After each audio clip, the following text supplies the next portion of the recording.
and welcome to Comically Pedantic, where we take a detailed look at the complicated concepts, characters, and history of comic book culture. I'm your host, Derek L. Chase, and joining me on this episode is the wonderful Corinne Levy. Wow. Okay. I've never felt more official in my life. That was a very fun intro.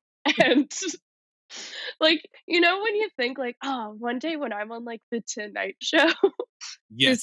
this is now my like most realistic Tonight Show. So that was exciting. Thank you for joining me on this, and I do have to say I really do appreciate it because this shit took me a very long time to do. And I really wanted to nail down someone who would be willing to come on and go through this very emotional journey with me. I love a deep dive and I love an emotional journey. So the seatbelt is on.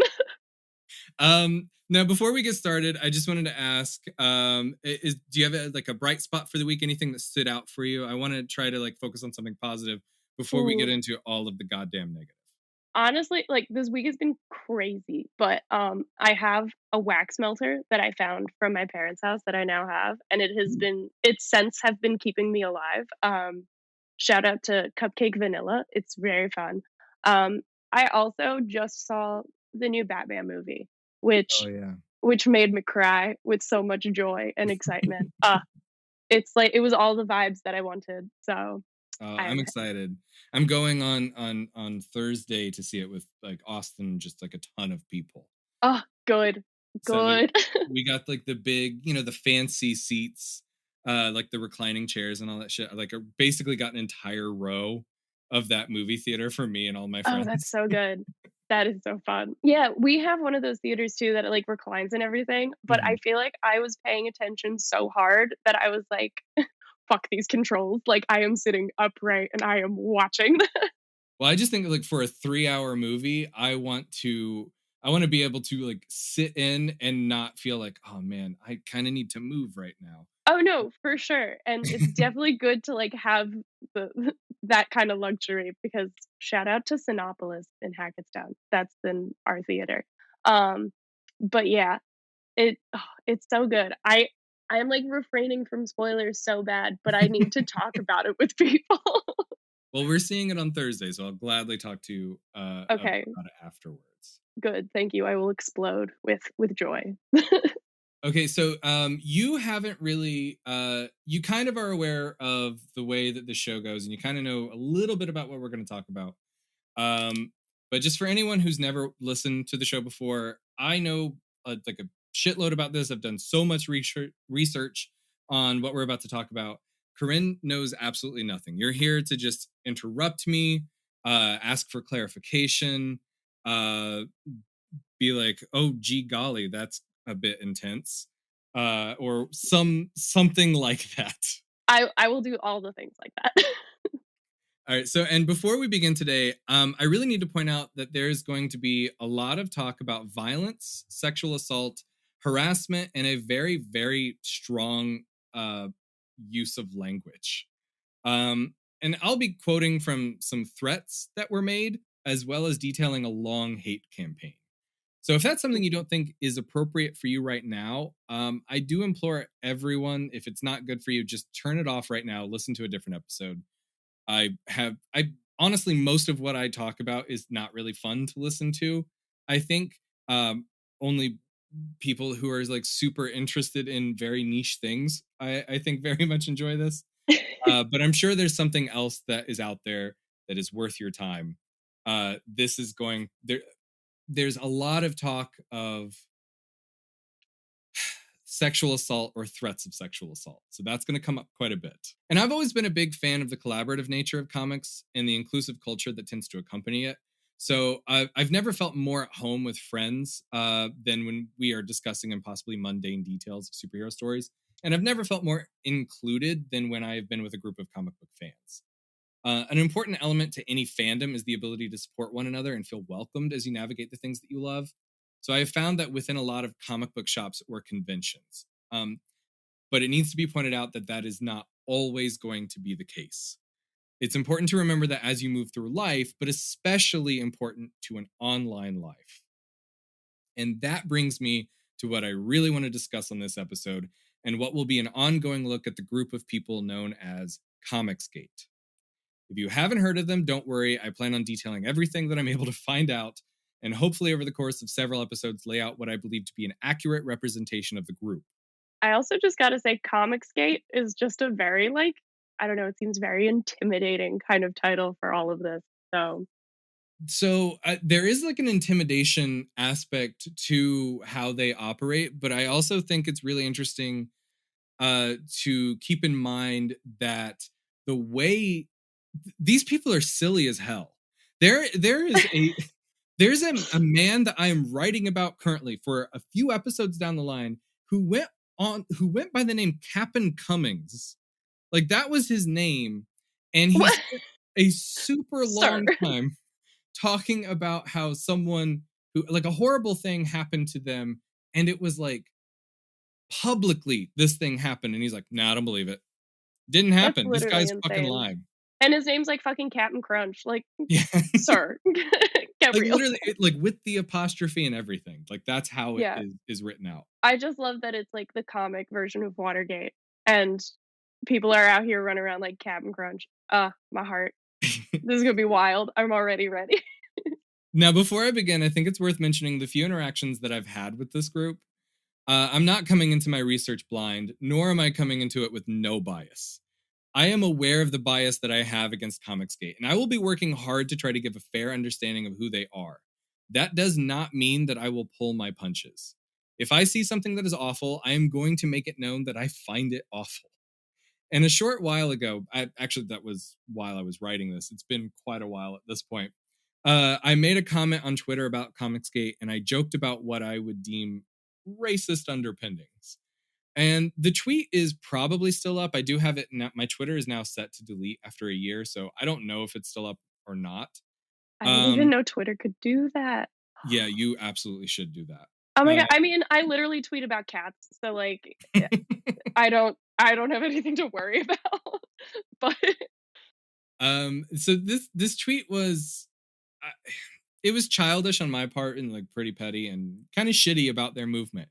But to be fair, I'm usually shitty about their movement. Like it's not uncharacteristic of how I feel. Um, but from there, like that one tweet, 3 or 4 different people from the ComicsGate community started to retweet me. I got called lots of names, including Nazi, which was a lot of fun. um, and to be quite honest, these are all things that I would normally just let go, and I probably should let go. But in the moment, I couldn't, and I felt like I needed to engage more and more and more. And what I found during this interaction was that they didn't really want to engage in a meaningful dialogue. And that's up to them. And I certainly understand not wanting to try to talk to strangers online who already don't like things that I believe in. But a point that I tried to make over and over was that they could dispel some of what they saw as lies about their movements if they actually talked about what they believe in or why these things are lies. So like where is the misinformation coming from? Where are things getting misconstrued? How is all of this being taken out of context? I got none of that. And I really wanted to do an episode about that particular argument because I felt it really exemplified what was wrong with like discourse over Comicsgate and over this particular like ideology, I guess. I, however, decided against that because I realized it wasn't an important argument, and my time would be better spent waiting until I could sit down and do some actual research to provide meaningful analysis of what I knew very little about at that time. So it might sound silly to comment on all this, but I wanted to make it very clear where I am mentally when I'm approaching this topic. I don't want anyone to be like, "Oh, he tweeted about them like a year ago and had like a really shitty time." Yes, that absolutely happened, and I used what I learned from there, what I already knew, and I built on that. I have plenty of references to back up the things that I'm about to tell you. mhm, So even though I disagree with the majority of what I've seen from leaders and followers alike, I want to put aside that and I want to see where the research itself takes us. So in gotcha. this episode in particular is not even going to touch on Comicsgate really. It's mostly going to be about their history, which means we have to go further back and talk about another online movement that gained lots of steam with very aggressive followers. We have to talk about GamerGate. Oh boy. I'm gonna say I don't know anything about ComicsGate yet, and I definitely don't know anything about GamerGate, so I was gonna ask, like, how much history do we get to know? Because I I know nothing at the moment. But I This is will say, kinda going back to what you were talking about with, like, the discourse online about I mean, Mhm. just kinda comics in general, like, do you ever feel like it's kind of, like, difficult to have, like, discourse about comics, like, on Twitter and stuff like that? I Oh, know yeah, I yes. feel like I do, and I don't know if Um, it's just because 'cause I'm a lady or I think that has something to do with it. Uh, Yeah, probably. but I think in general, no, it is difficult to have a good conversation online, like on Twitter or wherever. You can find those groups and you can find that like your little community there. Mhm. But I found even people that I agree with, people that I enjoy interacting with on a normal basis, sometimes it doesn't it doesn't seem to like there's a disconnect. You know, you're not sitting in the same room talking to these people. And sometimes Yeah, like, I remember, like, every time, like, you and I hang out with, like, Austin and stuff and chat about Saga, I'm like, "Oh, this is the best." Or, like, there's, like, our local comic shop, and I'm like, "This is the place where I like to go and talk about these things." Like, I don't love to go on, like, Twitter or Reddit and be like, "Hey, what'd you guys think of this?" Because I feel like it's not gonna be fun. and that's like a really sad thing, I think, because that's kind of where I feel the most at home. You know, Mhm. I find people that I like to talk to. The downside is sometimes there are people who like don't really know much about what they're talking about, but they want to act like they do. And I think part of that comes from um needing to feel like, oh no, I know everything, so that people don't question you. Like there's a weird gatekeeping that tends to happen, and Oh, yeah, for I, sure. I just like keep my mouth shut sometimes when people talk. And like I do a lot of this research, so I know some of this stuff, and I'm like, Oh, yeah. not necessarily true, the thing that you're saying, but I'm more happy that they want to talk to me than I am like upset that like they're pretending to know, so, or maybe they just have information wrong, you know. Yeah, and I think that pretending or, like, that misinformation kind of maybe, like, the wrong kind of deep dive, I feel like when you're on the internet, you have to feel like you're, like, the most number 1 fan. Like, I just saw Batman and I was like, "Oh, yes, I love it." And to me, I am, like, a diehard Batman fan. But, Mhm, like, if somebody was like, "What are your favorite, like, Batman movies or comics?" Like, I didn't have kind of the best access to, like, Batman comics or, like, where to start because it's hard to get into comics. mhm. Finding, like, issue 1 and, like, all of that stuff. But also if somebody asks me my opinions on, like, Batman movies, I know that I have kind of, like, the wrong opinion. I put in strong quotes. Like, I love Joel Schumacher. I'm sorry. He's a colorful man. It is it But well, it's a theatrical uh yeah, it's its own genre almost of movie. it is, and I think, like but when you have those kind of conversations online, like, again, people wanna be like that number 1, and if it's not seen as like that, it becomes, like, a bit hard. So, that's why I like in-person comic and movie chat. Um, but yeah, I found the same thing kinda with gaming too. Uh, you know, like, I know Elden Ring is coming out, and so, like, people are freaking out about, all the right opinions and reviews and stuff. Mhm. But Gamergate, sorry. No, We we should I was gonna ask you, like, where you fall in on, like, the gaming community, like, if you like, do you game? recently kinda. I've recently gotten back into video games, when I was very young. I had, like, Pokemon Pearl on DS, and that was, like, my game. Mhm. But second to that was, like, SpongeBob and, like a Krabby Patty game or something like that. Yeah, yeah. And I took a hiatus for a while, and then, my boyfriend introduced me to Stardew Valley, and I just, like, Oh, deep yes. dove into the oh my god, I love Stardew so much. Um, I very coordinated. Um, I tried, like, the first 5 minutes of, like, Skyrim recently because I was like, "I like fantasy." Like, I played Fable, like, once, and it was fun, Austin's a Um, big fan of Skyrim, and I've never gotten into it. I keep falling off the tower that's, like, in the first 5 minutes of the game. Like so, like, I'm bad at it, but yeah, like, I do like video games, and right now I kinda stick with my Pokemon, like, Stardew kinda stuff. I think eventually I will try, like, more, like, fantasy RPG games. Um If you've not played Breath of the Wild, the Zelda game, it's Yeah, fantastic. yeah, I I love know it. a lot of people love it, and, like, I think it'd definitely be fun to play. I'm also, like, playing, like, the Lego games from, like, the Switch.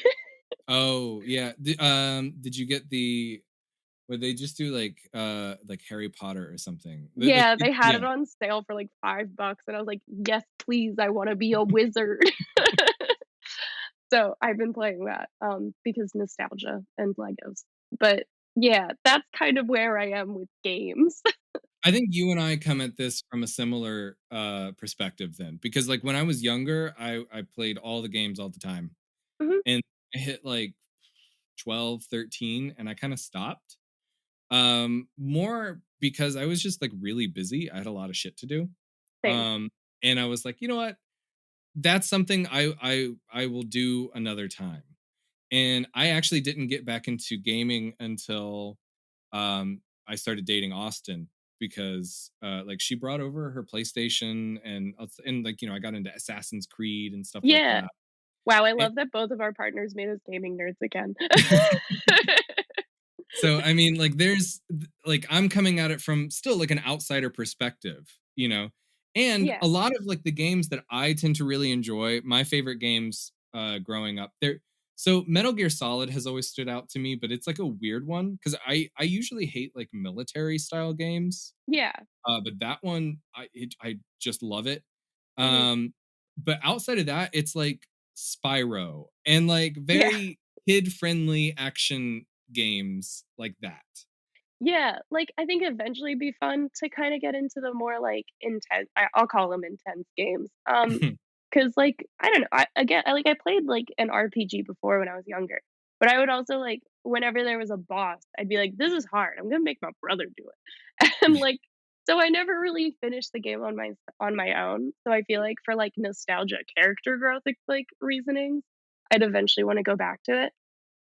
But yeah, I tend to play kinda stuff that's, like, for myself on my own. I don't really do, like, the online outreach kinda stuff. Right. Um, like, I don't think I'll ever play Pokemon competitively. That's not my vibe, and all the Pokemon that I like are too cute and small, they'd get beaten the shit out of, so we're we're sticking with my little solo games. I mean that makes sense. That's kind of like I liked gaming is sort of my little thing. It's my like I'm gonna calm down for half an hour to an hour. I'm gonna play this Yeah, game, and then I'm gonna go clean the house or do something else. yeah. Um, before we get into GamerGate's origins, um, I think like we're gonna have to talk about like its connections to ComicsGate and like Mhm. why that matters. Because I don't want to go into this and be like, uh, trust me, GamerGate is what like it's connected to ComicsGate because of the name. There is an actual through line here. Cool. Um, There's a gate to the other gate. right. Got it. BuzzFeed News described ComicsGate as an online harassment campaign with slightly muddled origins. The majority consensus, though, seems to be that it grew out of the other online harassment campaign, Gamergate. It's a confusing story to go through since there really isn't one particular leader on either front, and a lot of misinformation gets thrown around about both of these particular movements. Several connective tissues seem to keep them linked, though. So the first one is going to be targeting women that are involved in either industry. Oh, Uh, wow, I'm not surprised. and the second one is a strong support of far right politics and even a white nationalist or two. Oh, Uh, wow, I'm also not surprised. What yeah, classic troublemaker. the difficult part of describing these things is trying to make it very clear that the movement as a whole might not do or have bad things associated, but like it's weird. So, like, if you look at the group does the bad thing, right? That doesn't mean the individuals are all guilty. It's just, because there are ways that you can be tricked There are ways that, like, oh, I want to do this thing. I don't agree with this other thing that these other people are doing. Um, and I don't think everyone I don't think everyone in ComicsGate is a white nationalist, but I do think that a good majority of them looked the other way when Ethan Van Sciver promoted Vox Day, a devout white nationalist. Although he couches that in saying that he is like a Christian nationalist, which still not good. Yeah, And that doesn't help really. yeah, Like, just changing one word in your title. and I don't think that like all of the people in ComicsGate or GamerGate hate women, but I do think a lot of them looked the other way when Richard C. Meyer called a female editor a cum dumpster, or accused others of sucking their way into the industry. Bitch, what? I'm sorry. These are going to come up. Both of these I have, trust me, I've written long, long pieces on this. I've ever heard cum dumpster before. I'm just taken aback that somebody came up with that. These I'm these mad. people these people are the leaders in the movement, and like, so this behavior is either ignored or celebrated. Like, that's kind of like the way it goes. Like, people aren't really, if you're in charge of a group and you do these bad things, I feel like you should be ousted. But these guys are still like leaders in their group. Yeah, and it's probably because 'cause they're screaming the loudest and, like, it's hard to stop a man when he's come to cum dumpster. Like, there's a level of aggression, usually, like, low level aggression is like, "Bitch," and Yeah. then, like, if you're a little crazy, then maybe, something I can't even think of anything else, but, like, cum dumpster's pretty up there. I Yeah. My goodness. So if we try to look at Comicsgate origins, we need to look at why these things seem to be okay. Like, that is something that is just wrapped in with this. You have people who are like, yeah, calling a woman a cum dumpster, that's fine. For me, the answer arises out of how normalized this type of behavior became when Gamergate hit the scene. So, as the Daily Beast put it, quote, Comicsgate likely wouldn't exist without Gamergate, the harassment internet campaign, which in 2014 famously used a ginned up sex scandal and the premise of ethics in video game journalism as an entry point for a sustained attack on women and SJWs that were held to be ruining the multi-million-dollar video game industry. Most of the women targeted were smaller critics or creators. Much of the harassment was gendered. Opportunistic figures saw a chance to build their brands by covering and egging on the harassment. In the end, Gamergate never actually went away. It ascended, spread out, and lit a series of brush fires in pop culture spaces that are still smoldering. Few have been as successful, but all have drawn the playbook that Gamergate perfected. So, I was active on Twitter when Gamergate first came into existence, and I will be very honest when I say I spent hours reading on this, trying to understand what was going on and why. I can't really say for certain what my thoughts were as it was unfurling, other than I remember thinking that if you truly cared about what the movement stood for, when it would be easy, then it should be easy to distance yourself from the hashtag that popped up around the time and have a much more nuanced conversation than what was being done. It seemed like the perfect confluence of trolls and creeps, a way for a stronger and more vile ideology to form. The purpose of each interaction was the outrage and the harassment. Fewer things have pushed online vitriol into the mainstream more than this. And in fact, Vox published an article just recently stating, in the wake of the storming of the US Capitol on January 6th by Trump supporters, bystanders on social media had plenty to say about the root causes and contributing factors that may have led to this flashpoint. Among these was Gamergate, the year-long harassment campaign from 2014 to 2015 that eventually became subsumed into the greater rise of the alt-right movement online. Now, I do want to point out that this says it was a year-long harassment campaign. That is bullshit. Yeah, It I was was gonna say much because longer. if they're referring to the whole Trump raid and they were like, "Oh, Gamergate started in 2014," that No, doesn't seem right. so That's what not a year. there was a year where it was all over the news. Everyone was talking about it. So, like, peak And Gamergate is starts in 2014, ends in 2015, and then it kind of, well, it not ends. morphs. it kind of like dips and Yeah. morphs. Okay. We'll get into sort of like why that kind of happened, because I think there are some outside forces that were pushing this. Okay. Um, it's kind of interesting to see how that how that actually happens.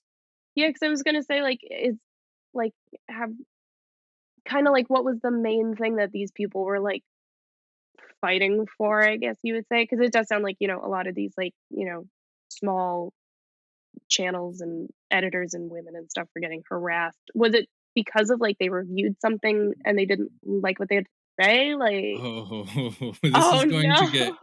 this is going to get very difficult to get through. All right. I'm so sorry. No. It's if you ask them, they're gonna say video game journalism. There needs to be ethics in that. There, I'm going to get into why they think that very soon. Um, Okay. I want to make the point that so the GamerGate essentially like it gave rise to the alt right groups online. Yeah. Like those existed, but like it became a much bigger thing because It of GamerGate. amplified it. Right. Right. Uh, Okay. it was so much so that you found that the leaders of the alt right alternative facts organizations like Breitbart and Alex Jones found a lot of footing under the hashtag Gamergate. Hmm. So fame and infamy were the prize for leading the charge. Like the media of the time mostly ignored a lot of what was like starting, and I can't really say why, but if I had to guess, I would say it was probably for two basic reasons. One was that it was a large online campaign, and therefore, because it was online, they didn't really see it as like dangerous or of note. And the other one being that the core criticism came from the gaming fandoms, which is a group that tends to be largely mocked or ignored. Like Right. Donald Trump, even like when he was taught, who spent most of his life online, most of his life like on Twitter, just Yeah. like constantly tweeting until he got kicked off for inciting violence. Like when he was talking about hackers, people who spend a lot of their life online, he described them as like people sitting on their bed that weigh 400 pounds. Like that's a quote, and that is like Yeah. that's part of like how people view gaming and like that sort of leisurely activity. That's like they don't view it as good as like going for a walk. And like, yeah, there's physical exercise, but like the relaxation is its own thing. And enjoying like Oh a yeah, there's a story. whole like mental like Yeah. exercise to I was listening to this one thing and they were kind of talking about it was like when do you introduce your kids to video games? Um and the the expert on that they were talking to was basically like you can introduce a child at any age, just be with them and have communication about it so it becomes like a social thing. Like, video games can be used like to socialize people and, kind of build a sense of communication and community. So, like, yeah, they're fine. Like, they're arguably like okay for you. Yeah. And I mean, there's some that actually like work your brain in the right way. Like it's an interesting thing. Oh, It's just yeah. that like people tend to not like there's a subconscious thought there Mhm. of like it's not as worthwhile. Right. So like the online community and gaming in general, what you end up having is like anything that happens, news organizations just don't give a shit, Right. you know. um so from that same Vox article that I quoted earlier, Mhm. Aja Romano wrote, as it was happening, many members of the media were quick to dismiss it. Sparked by a single blog post published in August of 2014, Gamergate was still in full swing when an editor asked me, as a reporter who covered it since the very beginning, to write a recap of it near the end of the year. The editor wanted a piece that framed the entire event in the past tense, even though the hashtag was still going strong. The women it targeted were still being harassed, and supporters were planning offline actions to take place at upcoming geek conventions. Oh my So, god. what we find in looking back on how the entire situation was handled is that the bubble was formed from like the beginning. There was a huge blind spot in most of the media, so Mhm. the campaign is left largely untouched.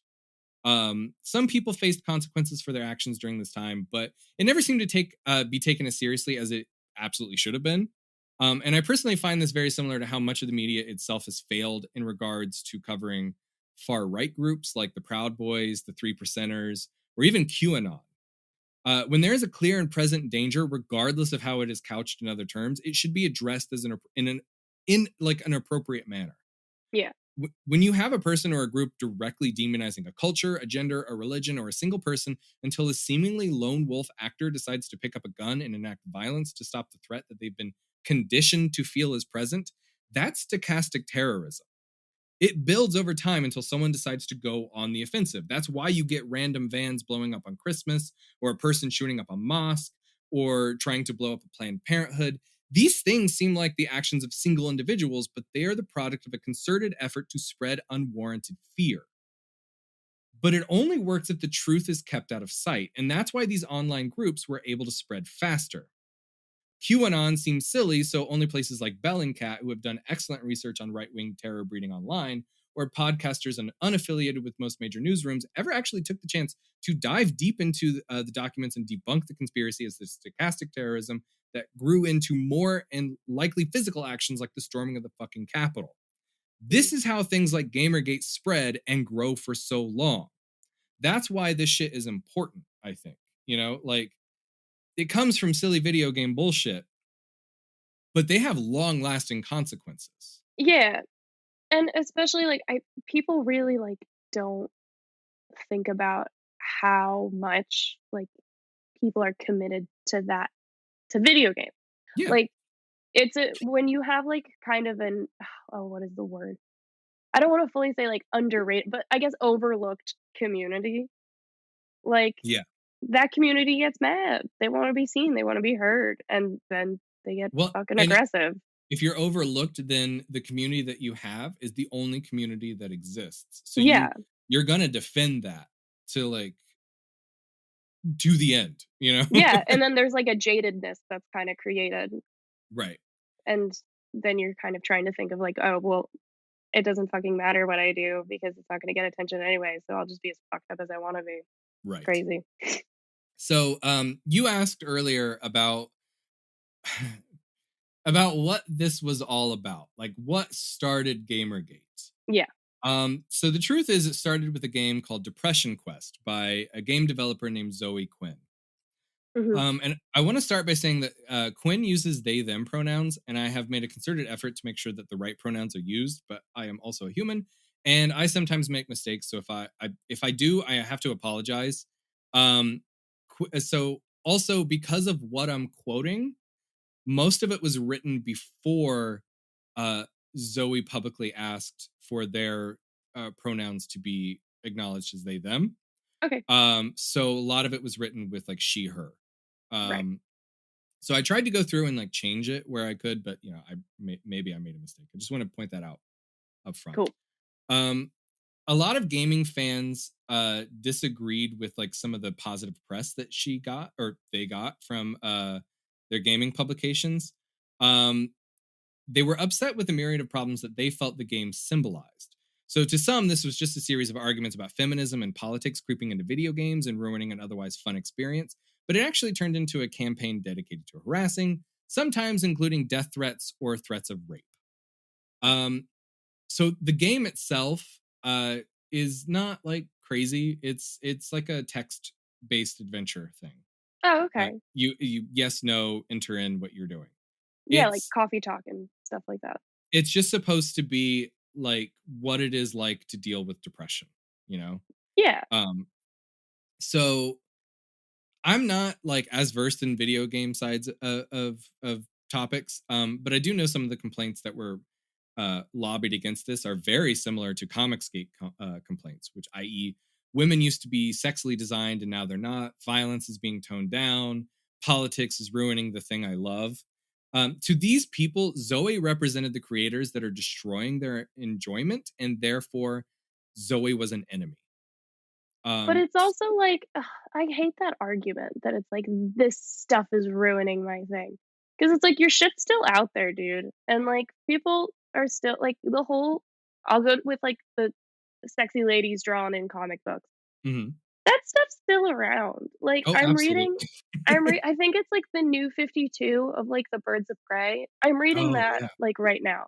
Like, I think I'm on, like, the 3rd one or, like, the 4th book. But, like, yo, they still got huge ass titties and they're running around. And I'm like, "I don't know how you do this. I mean, good for you. Y'all look great." But, yeah, that's unrealistic as hell still. So it's like, Yeah. your stuff's still out there. Don't be mad at me if I wanna, like, I don't know, watch a cute, fluffy, seal man in Saga. Like, Yeah. let me live my life. I'm gonna quote from Zoe, um, just the thing that they wrote, all right? Mhm. Um, quote, "We're up here after a day of texts and phone calls and emails from all kinds of people, ones I haven't even talked to in years, telling me that they had seen me in the news and asking how I was holding up against the harassment. I had to retell some of the things so many times, it was practically a script by now. I'm fine. I don't care how much hate gets thrown my way for speaking out, because if it moves the needle of progress slightly further, and any of the girls I've taught to make games inherit a better industry for it, then it's worth it to me without question. Earlier in the day, though, I had found out that in changing my number to get away from the gross phone calls that I was receiving, I missed a call about my only family left in the ICU several days ago. The news had completely sucked the wind out of my sails and unease, and seeing the comments and votes on my game climb on Greenlight turned into full blown panic and stress. Even though the game had been doing so well before the controversy, I knew that people would try to discredit it and hand wave it if it had like if it got onto Steam because of this. And I knew that I'd be the abuse girl and wondered if it was comparable to my current sometimes title of depression girl. So, did people, like, find her number, or was it, like, people that she had already known that were, like, harassing her? 'Cause, like, I holy shit, think a bit of both. that's insane. And we'll get Like, into why in just a second. oh, no. Zoe's life was completely turned upside down by a concerted group of angry gamers, and this is enough to really take a step back and question how much things could happen and what could be done to change them. But things did start to turn around at least a little bit. The game was released through Steam and offered for free, so the profile was certainly rising. Things were looking good. That is until Zoe's ex got involved. I'm going to quote from another of Aja Romano's articles on GamerGate, but I want to be clear that this is one of those instances where I had to change the pronouns. Um, I didn't change anything else here. I just I want it think to I be also might have said the wrong pronoun earlier also, so my apologies. we're human. We're working on it. We're working our best. We're Yeah. trying. But I wanted to make that clear because I'm going to be quoting quite a bit here. Mhm. And I did make a change, but that's the only change that I made. I Okay, don't want this to be taken out of context. sure. Allegations made by Quinn's ex have brought up about an internet maelstrom, a sustained campaign of harassment, again, against Quinn and their family, and widespread accusations by gamers that Quinn's alleged personal relationships are a sign of corruption in the gaming industry. Thing is, there are no publicly known facts to support this theory. There is, however, a lot of hot air.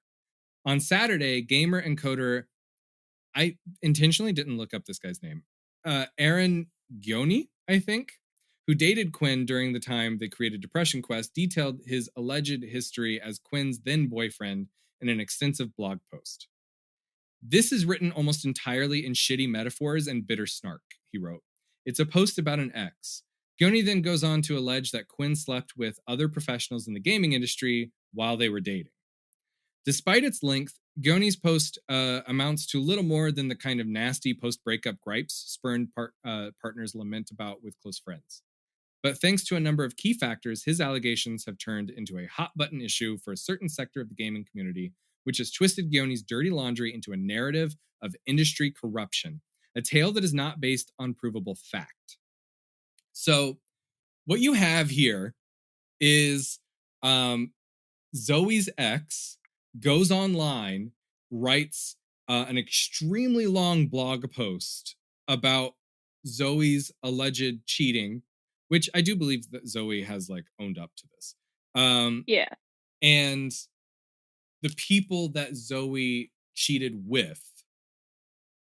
Zoe made a game about Yes. depression. We've got her ex-boyfriend now who just apparently is a person scorned and has wrote a long ass blog post just ripping into her about the troubles in their relationship, like her cheating, apparently. Yes. Okay. So a point that I don't often see made when discussing these things is that while again, I didn't look up how to pronounce this guy's name because I'm gonna all cards on the table. I think this dude is a complete fucking asshole. I mean, Um the fact that he wrote, like, probably on, like I can just picture it on, like, Reddit confessions. Like, this guy like, I just a lot of metaphors, there's probably a lot of shit spelled wrong, run-on sentences, like, and just it's actually cringe. really well written. I will give him Ah, that. I that read makes all of me it. mad. I wish But he it was bad at grammar. but it has shitty humor in it. Like Of course he it he, does. He's he writing makes about a his ex's, like, intimate life. Like, he makes a comment about Zoe cheating with five guys. So then he makes like a Five Guys burgers and fries reference. It's like that kind of sir, humor. like, don't do Five Guys like that. Like, nobody so should that's rude. That's rude to her. That's rude to them and to Five Guys. so anyway, like Like, when it comes to Goni's post, it is long and it did mhm. help to kickstart a campaign against Zoe. I don't necessarily think that he meant to do that. Like I don't think the everything that happened afterward was necessarily like planned out. I think that just happened. Like, you Um think he maybe, like, meant to hurt her a little bit, but not in, like, the yes. near grandness that it was. Okay. Them, sorry. That being said, it's like it's still a letter that's written in pain. Mhm. So like he has gone back to update and clarify things that have been misconstrued.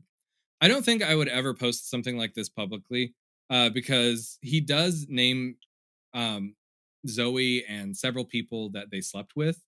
But I also understand how this kind of thing helps him cope. Like I've been in bad relationships. I've been part of the problem and I've been a victim. Most of the time that this happens simultaneously. Like you are a part of the problem and you are dealing with a problem. Oh, yeah. I don't think, like, been there, but I don't think I'd ever post that publicly. I think it's one thing to share, like, "Hey, like, I have, like, been in a relationship with cheating," as opposed to, like, "This person slept with this person and this person and this person, and, like, I'm gonna fucking ruin them." Like, I don't know, there's so many better ways to deal with that, like, if it's for healing, I don't understand why people are like, "Yes, let me destroy this specific person." It's it's rough. Well, this is where I think it's interesting because one thing I was shocked by was how short their actual relationship was. Oh, It no. Are it you gonna tell me only it was, like, 3 months? Because 'Cause Imma be 6 mad. months.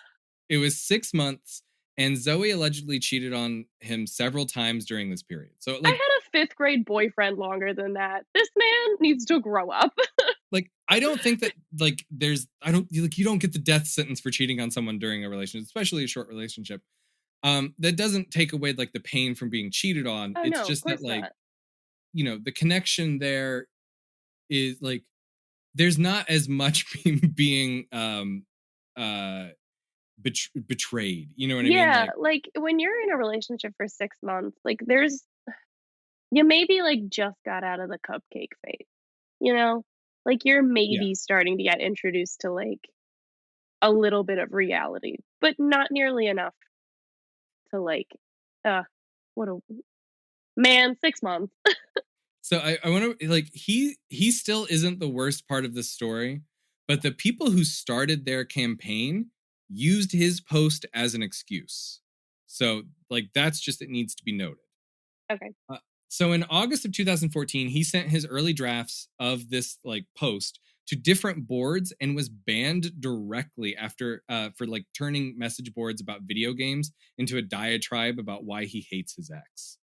Like he would go onto these message boards, post a bunch of shit, and then they would ban him.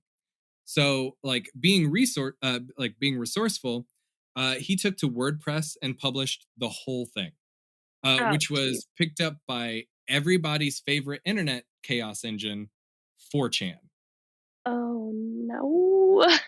So the post starts almost immediately as one might expect, like by saying Zoe Quinn, a rabid feminist SJW gamer girl who made a shitty non-game called Depression Quest, just got outed for bribing the media into liking her shitty non-game with her vagina by cheating on her boyfriend with 5 other guys, including Kotaku staff members who defended her online and reviewed her game and her married boss.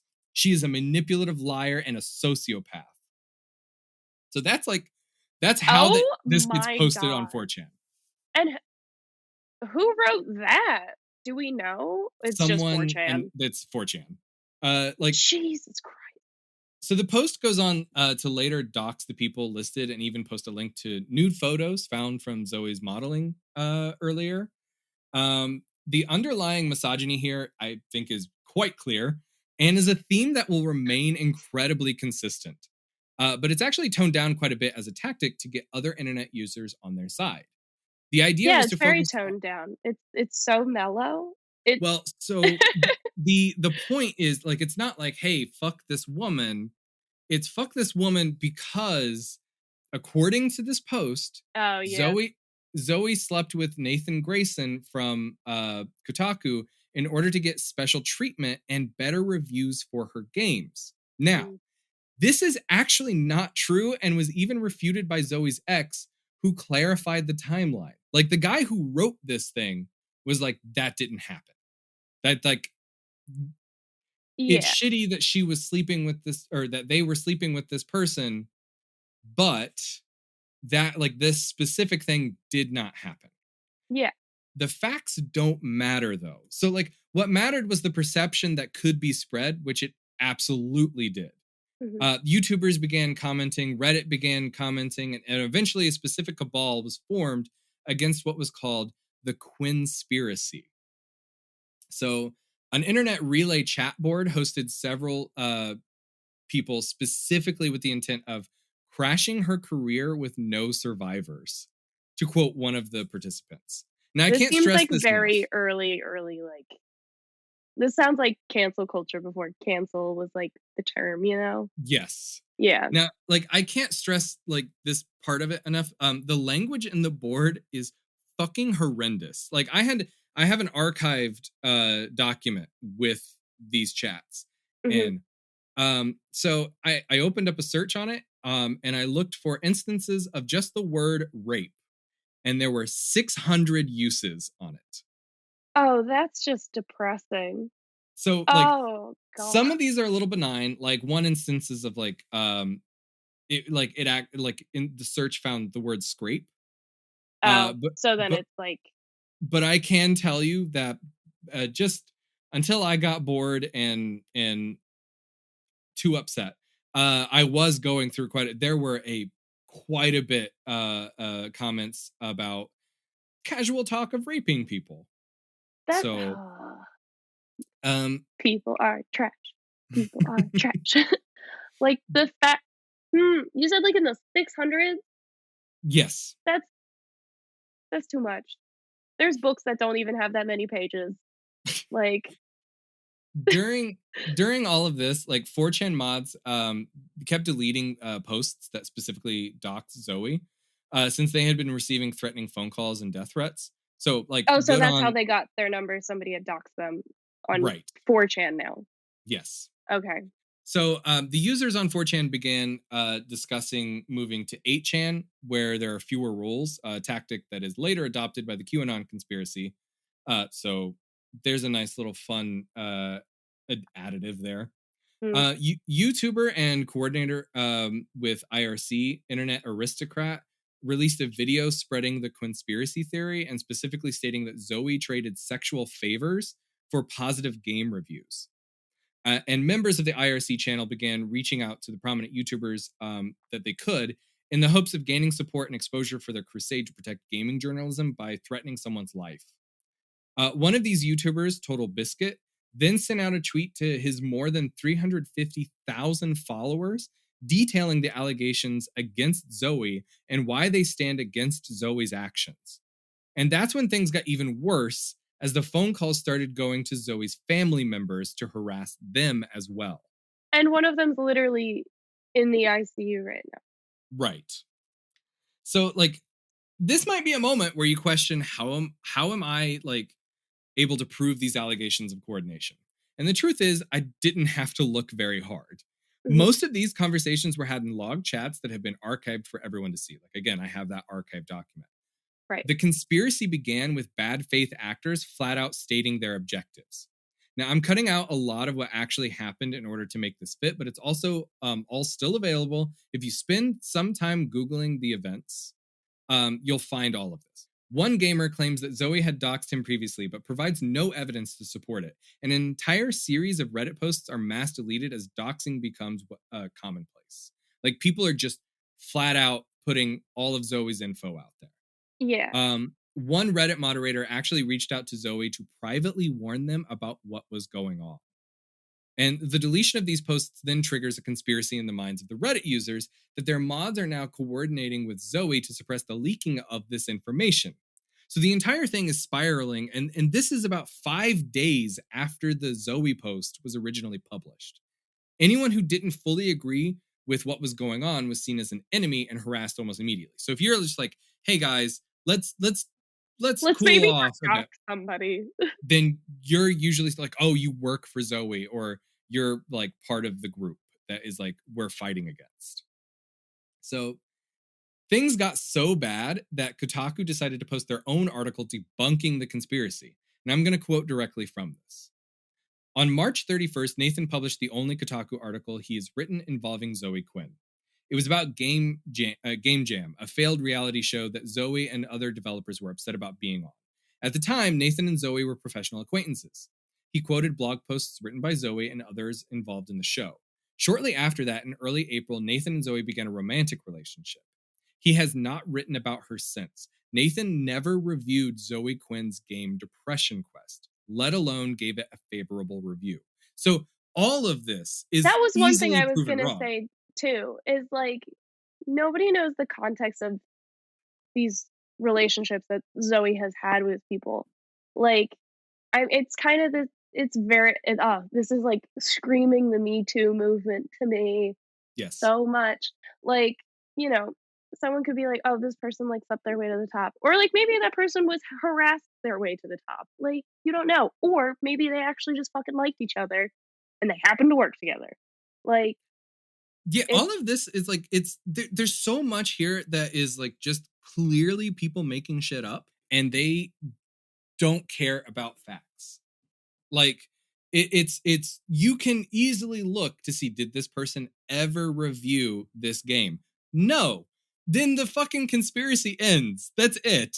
yeah, Like, you done. Like, but unfortunately, it actually didn't stop any of the growing harassment. In fact, one of Zoe's supporters, Phil Fish, had his website hacked, and this led to him putting his company up for sale and abandoning gaming development as well as social media altogether. And not long after that, 4chan created an ongoing campaign to help fund one of Zoe's rival developers in what they called Operation Chemo, since they would attack the cancer, meaning Zoe, and fund the chemo, meaning her rivals, women in gaming, oh, which that's would so make funny. them. This was all like that was designed with the idea that this would make them PR untouchable, because they're like, well, you can't say that we're being misogynist because we're giving money to this other organization, which is But an interesting way of looking at it. yeah, that's still a shit way of like, no, because 'cause you're still attacking those that occupy female space. Like, Yes. it's pretty apparent. Like, no, you Oh didn't yeah. dodge it. You ran straight into it. Oh, I'm mad. Derek, I'm mad. A few days later, is when the first reporting of Phil Fish's hack comes out of the 4chan message boards, and it starts to really crack down on what is going on. This causes Frederick Brennan, the creator of 8chan, to suggest that everyone move to his board. Now, this is incredibly interesting to me because Frederick Brennan is now completely against his own creation. Like He created 8chan. He's now completely against the idea of 8chan. When did he make 8chan? Like, was this around the beginning of it? Yes. And So like, he's probably just thinking like, "Oh, like, I just want people here, like, I just want people here," and then he gets all the shitty people. I think there was a point where the idea of like a very free internet, like no holds barred, no rules message board was very appealing. Mhm. And then dealing with the reality of it was like you basically just got far right extremists and QAnon conspiracy theorists. And you got a lot of Yeah. like 4chan and 8chan have a long history of like child pornography being posted. Oh, yeah, they're And fucked up. right. So Frederick Brennan, who like did all of this and was like, "Yeah, I'm doing something important. I'm just kind of dealing with the shitty part." Then eventually, it's just kind of like, "Fuck, this is what Like, I "Oh, have." I just made a septic tank." Yes. Yeah. So like I've listened to several hours of interviews with him. He's a very interesting individual. He lays out all the details about like QAnon conspiracy and like it growing on 8chan and what he thinks can be done to stop it. I had no idea that he would pop up in this, and it's a little sad to see how active he was in promoting GamerGate. Yeah. Because I genuinely like him now. It Um, seems like it was kind of just kind of from my guess of, like, how I'm hearing it, I do think it was kind of like he thinks that that's his way in to, like, you know, getting his kind of success, and it's like, "Oh, like, I'm just opening a door for them that just gives me what I want, which is, like, people to go onto my website."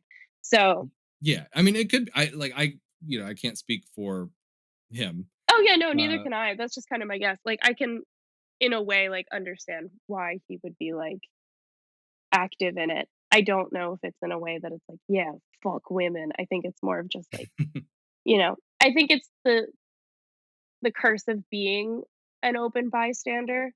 That's kind of right. how I'm thinking of him right now. So, there you Um, go. So during this time, Zoe's ex was contacted by the IRC channel dedicated to taking her down. And he admits that he doesn't care about journalism. Like that's just a thing that comes out. So like all during this, like everyone's going like, oh, it's ethics in video game journalism. And he's like, I don't care. And he only mentioned Nathan worked for Kotaku because this is quoting him, I figured I'd leave the community to make what it wanted out of the implications. Like that's an actual quote from this guy. Oh, this So guy's a shitbag.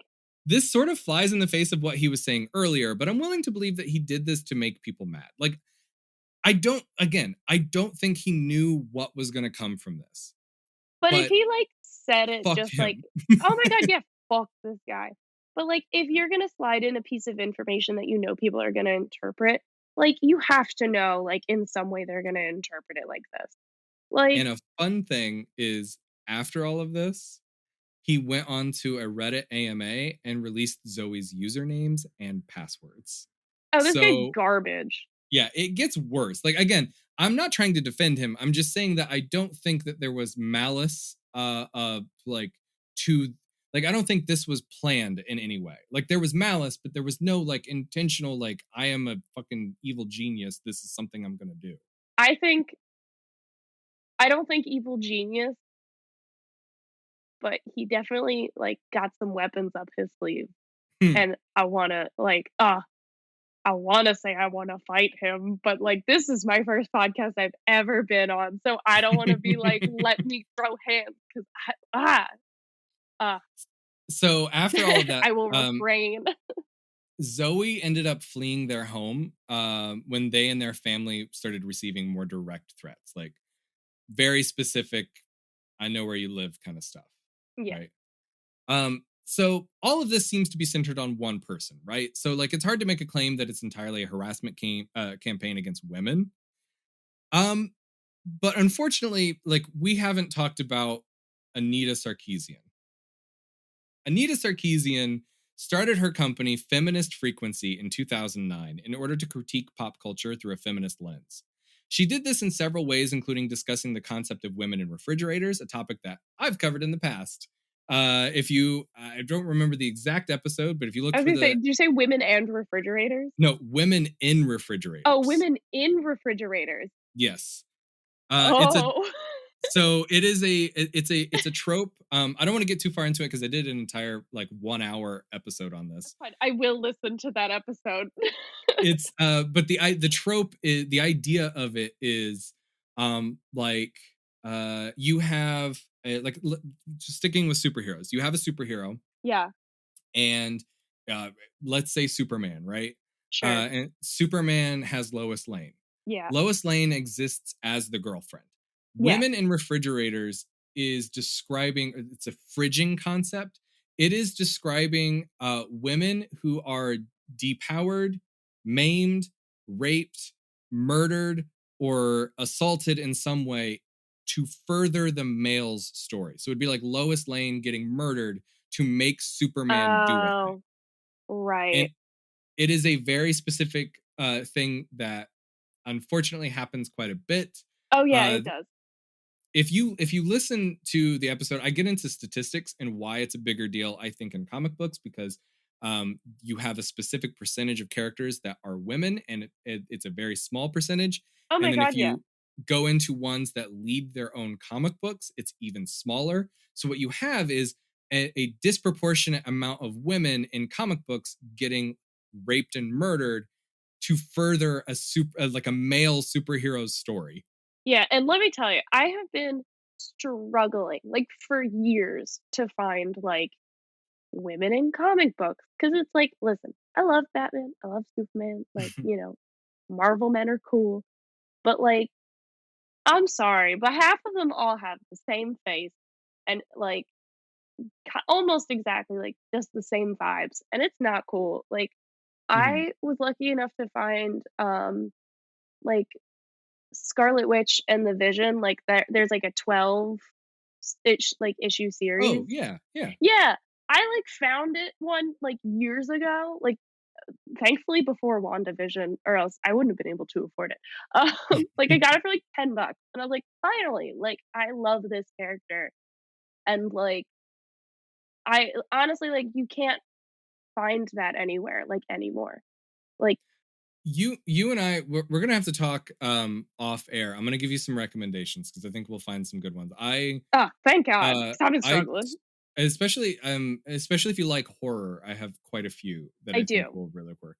I like a spooky vibe. Oh, I have like 6 books I'm just gonna hand you, okay? Oh, good. I can't wait to come over soon. Austin was like, "When are you free next?" I was like, "I will let you know. I'll bring a tote bag." So like all like Anita Sarkeesian's company, like they did all these videos talking about like women in refrigerators, the Right. Bechdel test, which I do have to point out is named after Alison Bechdel, a wonderful queer cartoonist who has been talking about queer issues since the 1980s. Did Would you highly ever see recommend. the little cartoon, like, of the Bechdel? Like, the that No. create oh, it's so cute. I'll have to find it and send it to you. I saw it on, like, maybe I did see it on Reddit. Wow, Reddit done me good once. It's really cute. It's like, 2 women walking out of the theater and, like, Oh, wait, no, I have seen this. Okay, I do know what you're talking about. yeah, it's just such a cute strip, and, like, it's one of those things that it's like, "Oh, like, I love seeing the context of, like, this thing." So, it's very So fun. I know I exactly what I you're talking highly about. recommend she has several collections of her strip dykes to watch out for. It Yeah! I've heard about it, but I haven't, like, found much of it. it's a So lot of fun to read. I had a copy of it, but a friend took it. But I also have an Anita Sarkeesian, or not Anita. I have an Alison Bechdel book called Fun Home, which was turned into a Broadway play. Um, yeah! it's really I've good. heard If about the show. I'll definitely, like, you can also read that. It's not as uh it's more like a memoir. It's really Yeah. interesting. All right. So anyway, Anita Sarkeesian drew a lot of hatred from people who tend to be angry at anything labeled feminist.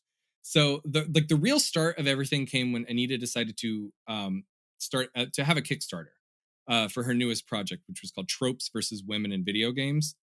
Nearly immediately, the videos were flooded with comments like "tits" or "back to the kitchen, bitch" or "fuck off, prude," as well as a great deal of rape and death threats, because these are the kind of people that we are dealing with. The harassment sort of backfired, as the original Kickstarter goal was set for $6,000. But after the publicity from the death threats hit the media, feminist frequency surpassed any dream they had with their goal and got over $150,000 pledged. Now, that's not to say that all of her funding came from people like reacting to the backlash. Like, there were plenty of people that were going to fund this anyway.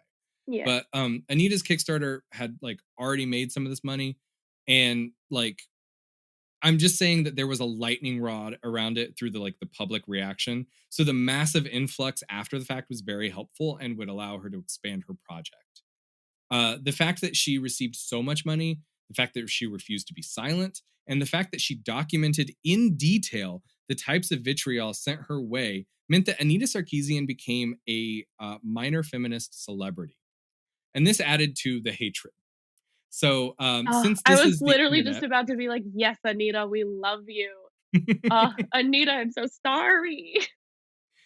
Since this is the internet and people believe anyone they despise is evil, she was quickly caricatured as an evil Jew, despite not actually being Jewish. Oh my And it was god.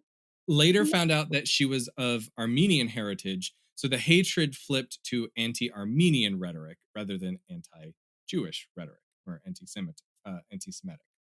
A video game had even been quickly put together where all you do is beat up a Sarkeesian stand-in. So this Someone leads literally us, took the time to yes, that's fucked. Go get help, like, please. Nobody this should be leads us, that dedicated in their anger. Jesus Christ. this leads I'm us right so up mad, to Derek.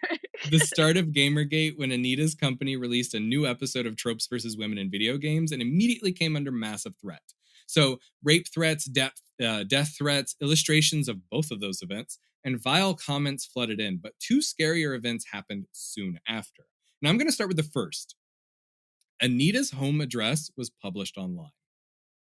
So, a Twitter user commented that they would go to her apartment, listing the address, as he says this, and ram a tire iron up her cunt. He further goes on to say he will kill her family and drink her blood from her cunt after he has ripped it open. The same sentiment is restated several times by other people, eventually culminating in Anita abandoning her home over fears for her safety. I know that it cannot be heard, but I, like, my jaw dropped so hard I thought it was audible. Like, that I feel that is too that's so vivid. Oh, yeah. Like, and this guy doesn't even personally know this. Like, um, oh, I'll say it again. I'm so mad. Why are men trash? Like, So like she, that's the first event. The second event is a sort of multifaceted in that we are going to talk about threats of violence to businesses. Several events where she was expected to give a speech were threatened. One had been greeted with a message that read, "This will be the deadliest school shooting in American history, and I'm giving you a chance to stop it. I have at my disposal a semi-automatic rifle, multiple pistols, and a collection of pipe bombs." Further on, it stated, "I will write my manifesto in her spilled blood, and you will all bear witness to what feminist lies and poison have done to the men of America." This message mentioned Mark Lapine, a man who shot and killed 14 women at an engineering college in Montreal in 1989 before killing himself. So, and like, so to kind of backtrack, yeah, earlier you said like uh, a journaling company wanted to just write a little like review of like what had happened. yes, And like this was very clearly still going on. So the fact that like these people are being brutally harassed and the mass media is just like, nah, it's just video game drama. That's so cooked.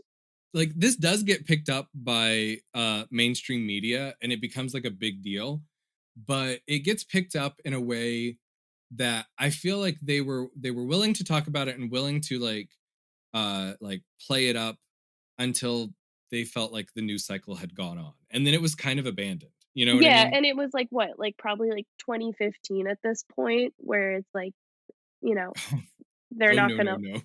Oh no. No. I'm going to get into the timeline when we get to the end of this, because I want Oh, you to keep no. in mind how much time you think is going on, and I guarantee you're wrong. Can I tell you right now, I'm like, it's days right now. Yes. Okay. I'm so So, can we have a Corinne is mad counter? I feel like we're absolutely. like 10 behind, but We'll have a little ding that goes off. oh, thank Um, God.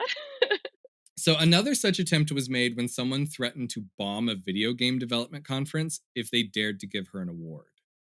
And before any of the shooting or bomb threats, though, she had already contacted the FBI due to the extreme nature of the comments sent her way, leading to a long investigation into harassment, which is good, but clearly more needs to be done on this front since it continued for so long.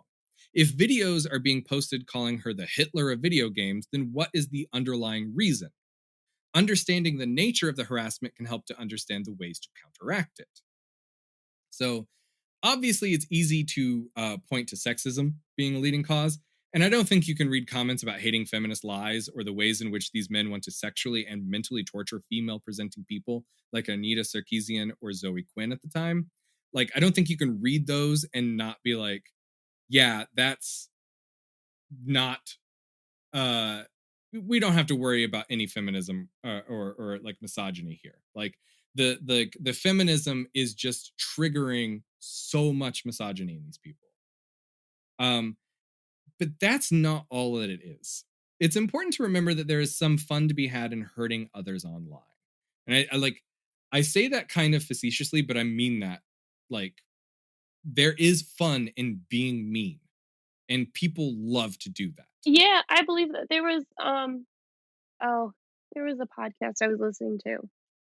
It's called Ologies. And that's where they were talking about video games. That's where it was. And they talked about one of the most dangerous things about like video games. It's not that it sparks violence. If anything, like the more people play violent video games, the violence had gone down in a study. Please don't come at me, internet, if I am wrong, because I listened to a podcast.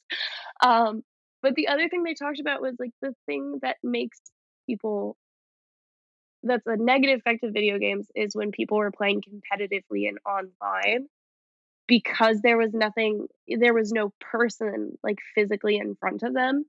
They felt like they could just be a total dick and like just have all this rage at somebody. Like it was like they forgot it was a real person.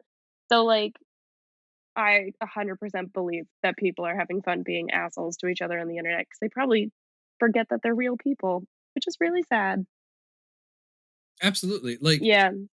so like the fun that that is being had here is like there's like a power exchange, you know what I mean? Like, it's you that person doesn't exist, like what you were saying. Like, they're just a blank uh profile to this person, you know, and you get to have a lot of fun being the person who is like dogpiling in the comments on top of someone who isn't seen as a person.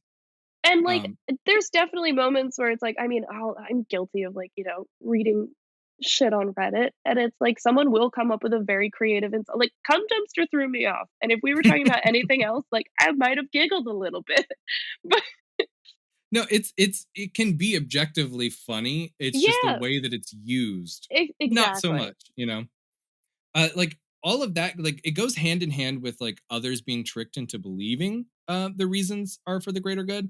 You can have a few people who genuinely believe that what they are doing is righteous, and you can have others who are just there for the spectacle, and both of these groups have the ability to radicalize someone who hasn't been paying that much of attention. Yeah. If Anita Sarkeesian wants to destroy games, then the hate mob must stop her at all costs. But something I don't see pointed to a lot in this discourse, if she wanted to destroy games, that doesn't mean that she has the ability to do so. The reaction from everyone involved is overblown because the threat has to feel overblown. So when a commenter comes in or a YouTuber makes a video, they need to frame it as a huge conspiracy against them.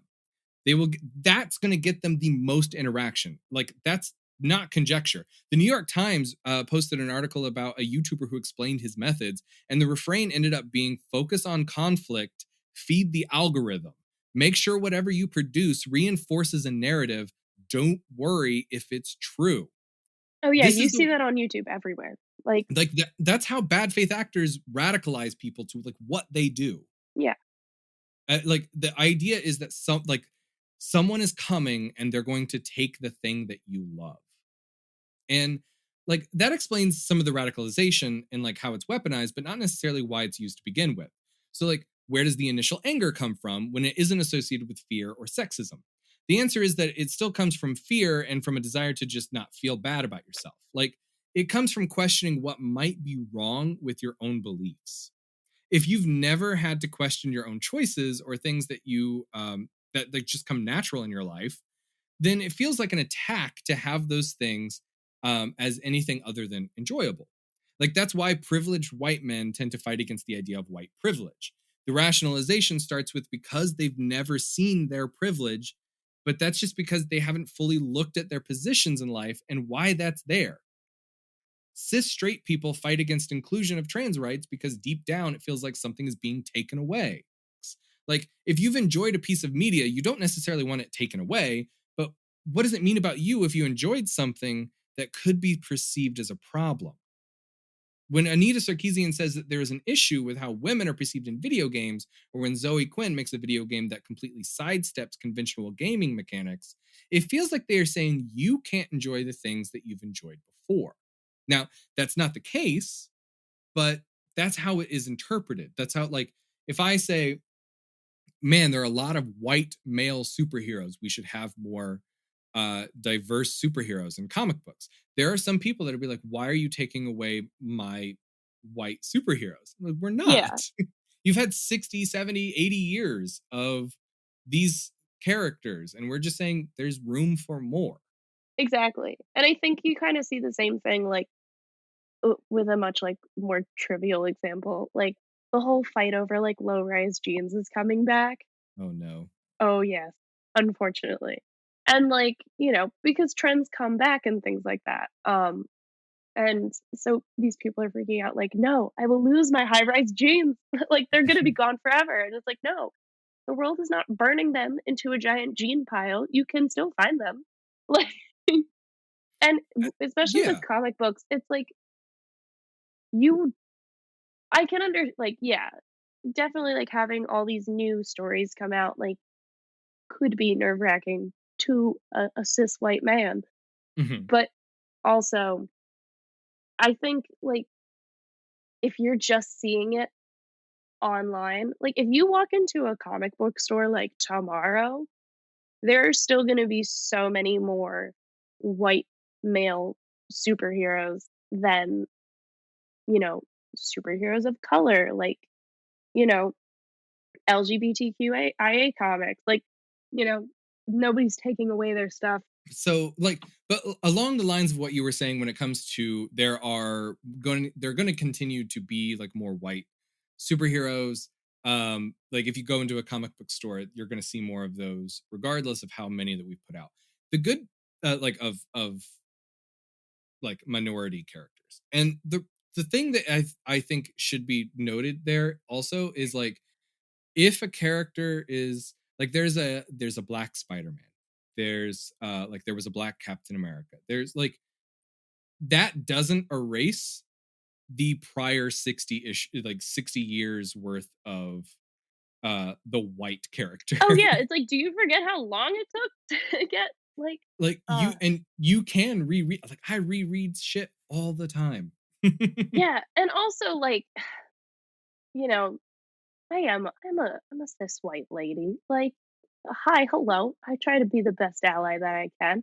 And like, I have tried to start reading like stories and, watch like media that doesn't look like me.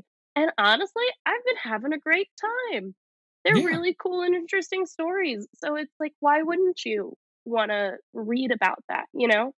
I was having a conversation with a friend of mine, um, and he really loves this one anime. I think it's like Gangnam or something, and it's been Oh yeah. running for so long, like the longest time apparently. And I had suggested I suggested Saga to him because whenever I meet anybody, I'll be like, "Hi, I'm Corinne. Have you read Saga?" Um, and like, I go into like, "It's a really great story, and like, here's why."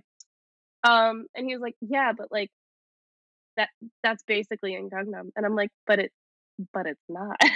Like you can't get all of the things from just one story. Like, how are you gonna grow and learn as a person? Or Yeah. even just like have fun. Like, wouldn't you get bored? I get bored. Like, I need I, new shit all the time. Like, so yeah, make it nothing like me at all. I want to know it. so like I've spent many years within comic book culture, and I've seen hierarchies formed around who has the most geek shit or who was the most oppressed, and it's just a way of perpetuating the same bullshit. Right. I have no qualms with saying that there is such a thing as comic book culture, but I cannot say that it is a repressed minority in the same vein as like someone who has faced systemic oppression. Oh Like yeah. the thing about these campaigns, like, is that they need to rely on that status. For like Gamergate or ComicsGate, they have to have we are a repressed part of society, um, or oppressed. I mean, and this is why you have like so many abusers that play the role of the victim. When Tommy Robinson posts an edited video to make it look like he's being attacked by a Muslim person on the streets, it's because he wants people to think that they are being oppressed regularly.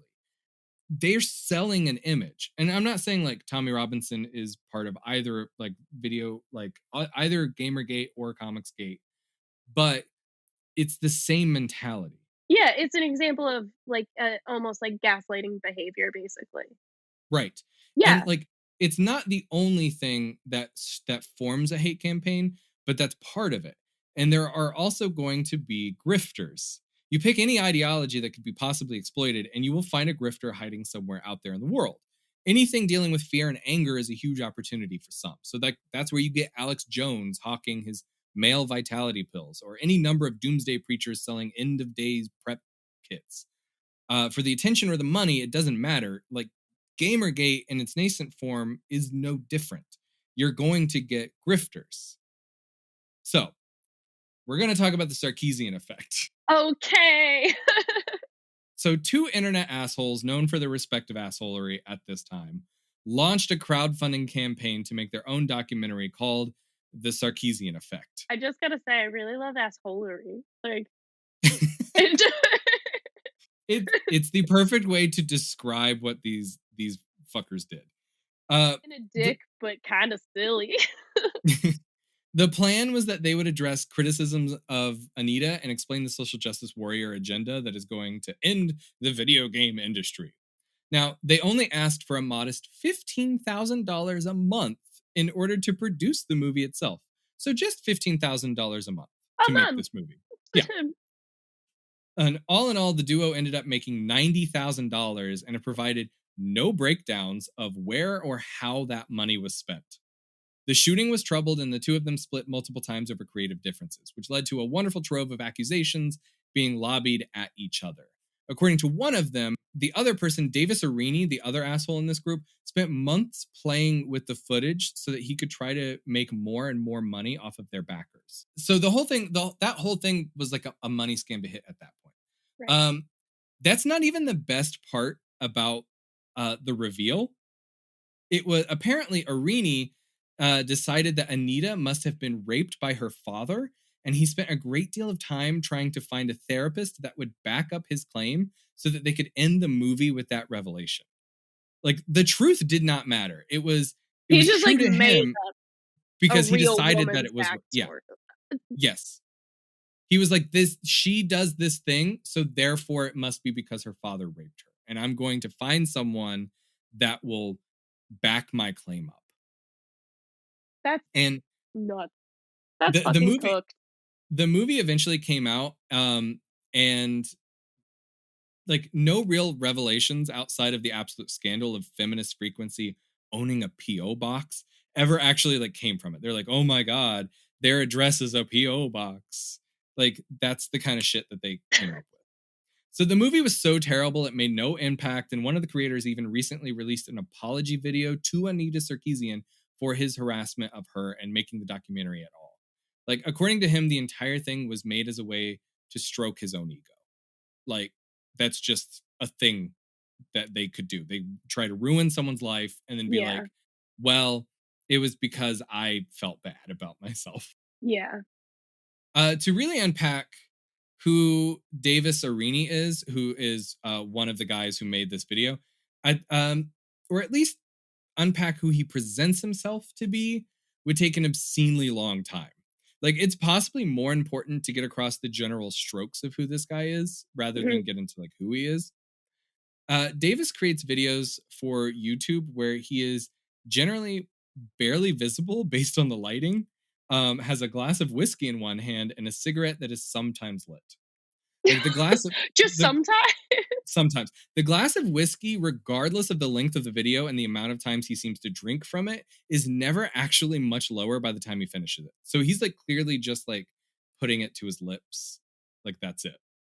It's a prop in the same way that the cigarette is. Davis sells an I love image. that he occasionally chooses to be like, "Yeah, this cigarette's a metaphor."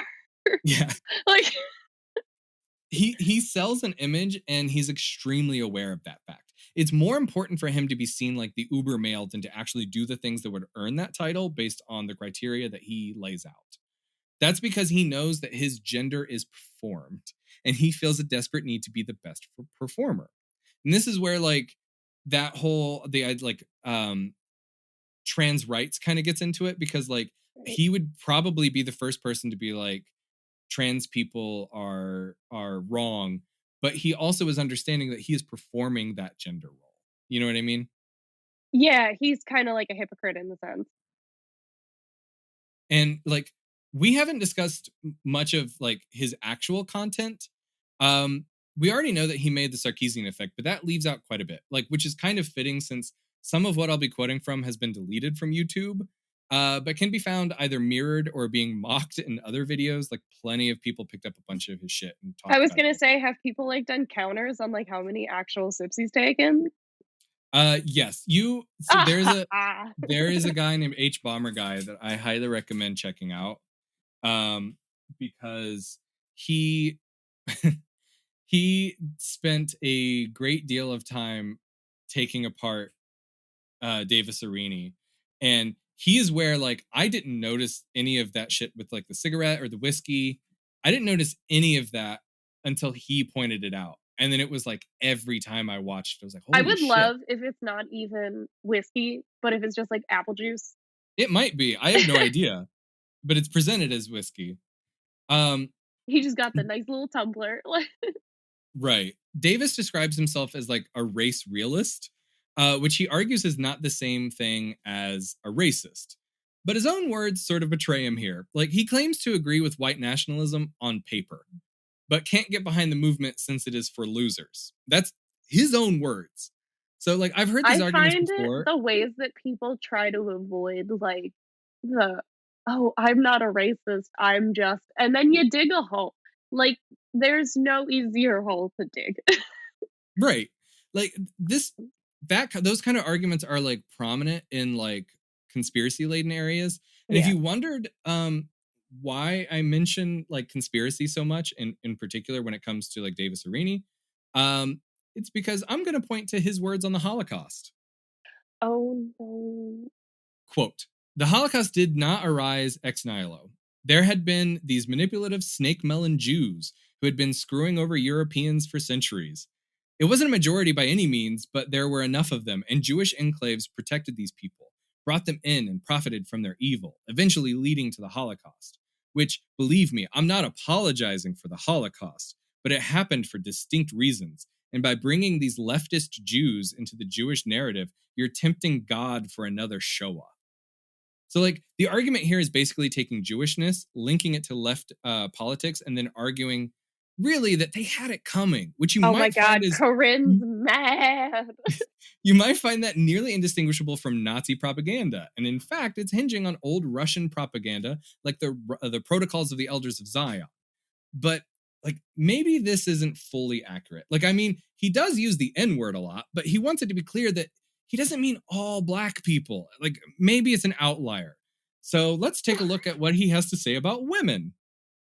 Quote, In discussing sluts versus whores, I would start with the premise that all women are whores and that all sex done properly is a financial exchange. What do So we here we get to think see that Corinne's gonna say?